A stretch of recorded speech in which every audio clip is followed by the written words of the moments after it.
going to talk about how the wounded soul becomes infected. And we've been hearing and talking a lot about wound and infection. So we want to take a close look at what happens with regard to the infection. And I want to subtitle this, as you'll see even in the material, The Binding and the Blinding of Bitterness. I like to call it bitter bind and bitter blind, because bitterness is the toxic waste that begins to be secreted in our soul when a wound or a violation against us begins to turn to infection. Now, you will remember the hurt, hate, harm sequence on the relationship diagram, that red road. Well, from hurt to hate is where the bitterness begins to form. And I want to once again look at the Greek, because it illustrates so well what this really does to us and what it feels like. Pikros, P-I-K-R-O-S, means to cut or to prick as with a pointed object. Ever feel really violated and you feel it right here in your solar plexus? You know, it's a nerve center. It feels like, boy, it's almost like being stabbed. It's an emotional stabbing. That's why I use the illustration that if you're stabbed, it's two separate functions for the person that stabbed you to come under judgment, and for me to have the responsibility to get healed. Those are two separate issues. That's the same way in violation against the soul. If you're cut or stabbed and pricked as a result of feeling bitterness for being violated, you're actually stabbing yourself. It almost reminds me of what Jesus, when he appeared to Saul on the road to Damascus. And it's hard for thee to kick against the pricks. Why are you persecuting? Paul was just so filled with this bitter, angry spirit, thinking what he was doing was that which was right and of God. And the truth was he was trying to persecute after God or against God. It's also describes a jealousy. Bitterness is laced with a jealousy. It's also a metaphor, this particular word, pikria now, in this particular form, it is a condition of extreme wickedness. A condition of extreme wickedness. There's a powerful passage in the book of Acts, verse 8:23, where Peter confronts Simon the sorcerer. And he says, I perceived that thou art in the gall of bitterness and the bond of iniquity. Now we're understanding what he meant. Gall of bitterness, bond of iniquity. Now let's look at gall from a point of view of Matthew 27:34. Do you remember when the Roman soldiers, in their one feeble act of mercy, lifted the sponge mixed with vinegar and what? Gall. You know why? It was an anesthesia. I thought as a child that they were trying to now poison Christ. No, they were trying to deaden his pain. That's why he refused it. He was going to feel every pain for you and I to the end. What's the connection? Peter, under the anointing, says to Simon, you're in the gall of bitterness. Bitterness anesthetizes you to the real pain within you. That's why you don't know it's there. That's why it's organized to have the bitterness come against the one who is hurting you today, because I've been anesthetized to the one who hurt me yesterday.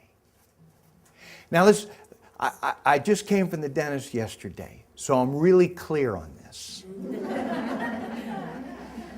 When he or she gives you a shot of anesthesia, the Novocaine, and you have a dialogue with someone, and I'm not talking about the drippy language. I'm talking about, and you ask them, did you have any pain? And of course we all say, no, didn't feel a thing. I guarantee you there was pain there. All the anesthesia did was deaden the signal to the brain that the pain was there, and the body that I would feel it. But the pain was there, and you know how you know it's there? Because when the Novocaine wears off, you feel all that trauma. See, there was trauma going on, but you didn't feel it. See, pain is a gift. Now you're understanding why medication for emotional wounding is not the perfect gift. It's a good gift. It's not the healing gift. It's a treatment gift. But don't ever expect meds to heal anybody for this, for soul restoration. You're trying to go through the body to heal the soul? That violates logic. You heal the soul, and then the body becomes healed. That's why we're seeing in the encounters that we have over weekends down in San Antonio, we're seeing people where we didn't necessarily pray for their physical healing, but they got healed because it was inextricably a function of the soul infection. I'm not suggesting to you every ailment, but in many cases. And what do we have to lose? So this gall of bitterness, Peter was saying, maybe I could translate it, Simon, you are a blind sorcerer. You're looking into places you shouldn't be looking, and you're not seeing the things that you should see because you're in the gall of bitterness, and the hatred has bound your soul and blinded your mind because he was anesthetized to the true pain and problem of his life. But with the gall of bitterness came the bond of iniquity, which means that the extreme wickedness will be practiced through a bitter man or a bitter woman's heart, if not outwardly, inwardly. The practice of wickedness, which is, in its purest definition, is direct defiance to God's plan and desire for our lives. In 1 John 2, 9-11, says, but he that hateth his brother is in darkness, and walketh in darkness, and knoweth not whither he goeth, because the darkness hath blinded his eyes. There's also a word in there that in the next part of that verse it says about stumbling, that in the darkness we stumble. I think we're pretty clear in what we know the stumbling is.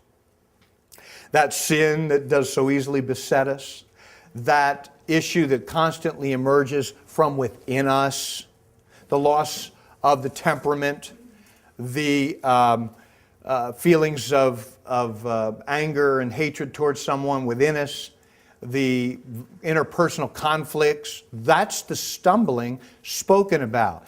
Please agree with me on this, that 1 John 2, 9-11 is an epistle, which means a letter to a church. It wasn't written to unbelievers. So this message was given to the church. That if he that hates his brother is in darkness, in other words, his mind is darkened. He doesn't see. That's the blinding. He doesn't see the hatred in his heart, the bitterness that consumes him. Then that's what builds the stronghold. In 2 Corinthians 10, 4 and 5. For the weapons of our warfare are not carnal, but mighty through God to the pulling down of strongholds. You will never attack a stronghold around the soul using fleshly, earthly, human measures. You'll never do it.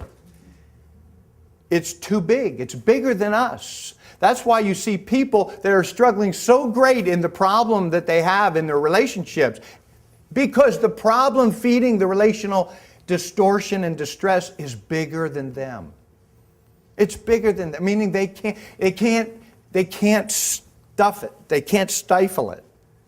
Even if they have a honeymoon period for a while, the reality of their own betrayal, bitterness from betrayal will emerge. So it doesn't just go away, and it can't be contained by human measure. And we have a tree of bitterness that is part of this chapter, and there's a picture of that in the materials. This is an illustration of Hebrews 12:15, whereby the root of bitterness springing up, many be defiled. I thought, wow, what an illustration of like this thorn tree in your backyard. I guess there's some value to those things. I don't know what they're really called, but I mean, everywhere you touch, you get pricked, you get hurt. But every limb has pain associated with it. Well, we made the limbs in this bitterness tree be all sorts of afflictions or actions of sinful, wicked behavior. And you can see for yourself the depression, the sexual misconduct, the suicidal ideation, the passive-aggressive behavior, all those represent afflictions. Now you can see why it's really important that if counsel or intervention occurs only at the limb level, the tree continues to live. A chainsaw to one or two of those limbs does not kill the tree. As a matter of fact, it comes back fuller. But kill that root, and what is the root? The root reveals the fruit. Has to do with the offenses that show the source where it grew, but truthfully the root is my response to what those offenses did to me. That's what caused my bitterness. That's the sap of the wicked, painful tree. The sap is the bitterness. It gives the life. Bitterness gives the unseen life to the fruit of these problems. Antisocial behavior, conduct disorders. And you might say, well, okay, wait a minute, depression is imploding. You know, when they do the buildings, they implode them. Same dynamite that's used to blow out a building or blow up a building is the same dynamite used to implode it. It's still an explosive response, and there's still a whole lot of damage. Not a whole lot of collateral damage, but I would beg to differ in the human realm because the innocent victims around a very heavily depressed person feel terribly, terribly rejected and abandoned. So there is collateral damage. But that person can't live outside of that depression. They're not trying to do that. It's bigger than them. But they're imploding the same rage that the person who's a domestic abuser is exploding.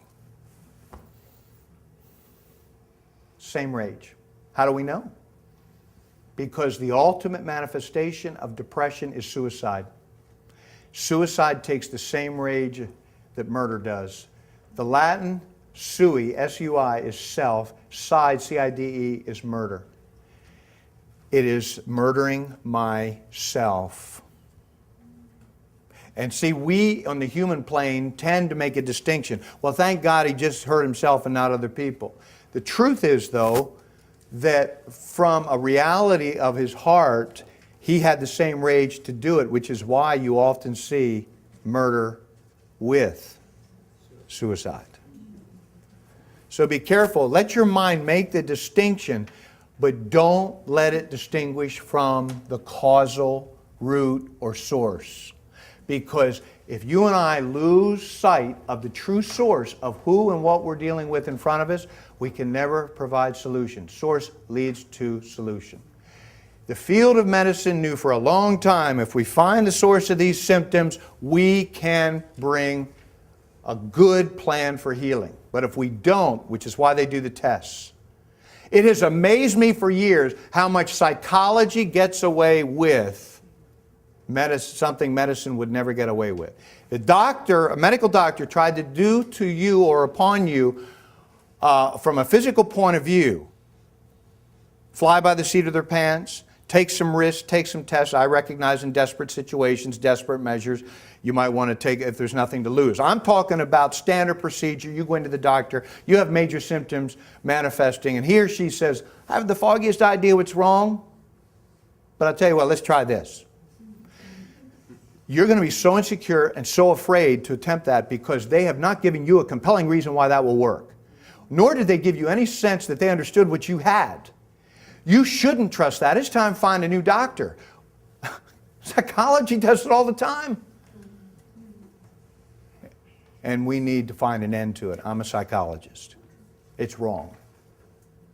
If we don't have a clear understanding of source, then we shouldn't be putting out solutions where we're flying by the seat of our pants. And be careful, and all the humanity needs to be careful with how much faith and trust they put in psychologists if they can't give a compelling understanding of why they think this source is this source, and it better be rooted in truth. Because if it isn't, it's time to run, Forrest, run. Amen. Don't go there. And remember this, that the road to heaven is paved in blood. And unless they're getting you to and through Calvary, I'm sorry, there is no hope for the restoration of your soul outside the great physician. There's just no hope. So this tree is a good indicator, and there's an opportunity in the material to plug in your own fruit. Because some people say, I know there's something wrong. I know it. I know there's something in me. And I'm not trying to look for somebody to blame. That's all right. You're just looking for source. But it's your feeling and it's your violation. And here's what I would say. If you look and find a fruit of behavior, you can sometimes see a very clear root. Isn't that amazing? That's a spiritual principle.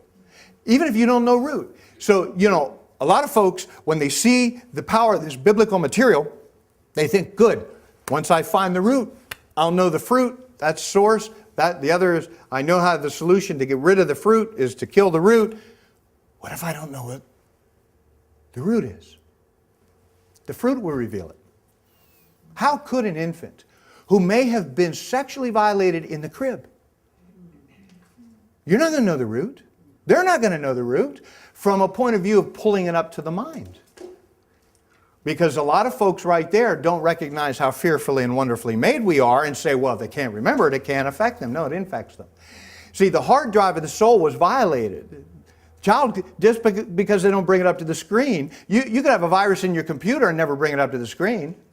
But it will infect your whole computer. And you will see the manifestations of that fruit. There will be a detachment thing. There will be this aversion for men of that nature or whoever it was. There will be this sense of reaction within them that they won't fully understand as a result of getting close to that person in that situation.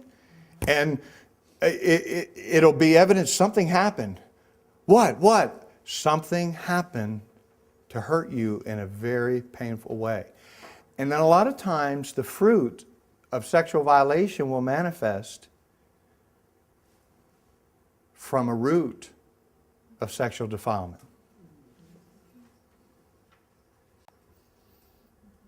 They're never too far apart because there's a mirroring of that.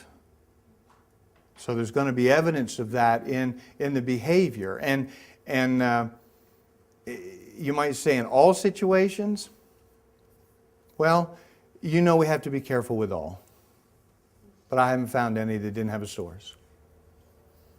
When there's a violation of innocence and there's defilement of innocence, where carnal knowledge is introduced during the age of innocence, it opens doors that should not be opened at that stage.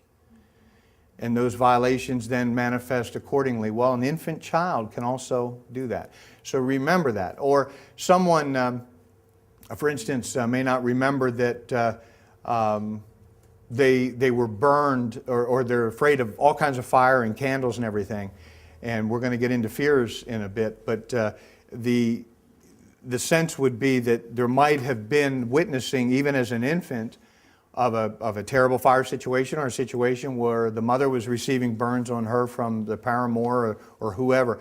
The point is that imprinted on that child's soul, that's a violation against the soul. The soul, now this is important, the soul will always have a response, no matter how old the child is. The child can be in a full state of total innocence. The child cannot have a mind formed at all for language or speech, and the soul will be affected. It will have a response. Without exception. There will always be a response. If you remember that, you won't too quickly dismiss a situation where you are ministering and someone says, no, nothing like that ever happened. No, it couldn't have been that. It couldn't have been. Your job is not to argue. Your job is not to push them into seeing what you see. Go to prayer and let the Holy Spirit be the search. And don't expect it on demand or on your timing. It's what David said in Psalm 139 when he said, "Search me, O God, know my thoughts, try my heart, see if there be any wicked way in me." Can I translate? David, because of his relationship with God was so important, he perceived something was hindering that. He didn't know what it was. He said, show me what I don't see, because I don't like being in this state. There's something there. I won't argue with you, but I can't see what I can't see. Show me what I can't see. And that's going to be part of the process and the first step to emotional healing when we get there. The autobiography assignment that we'll be talking about at that level will be the first step into going after the source of my most painful history and betrayal. Not to dwell on it, not to blame, not to shame, not to dwell in it, to find source so I can get to the rest of the place of victory, restoration, and healing.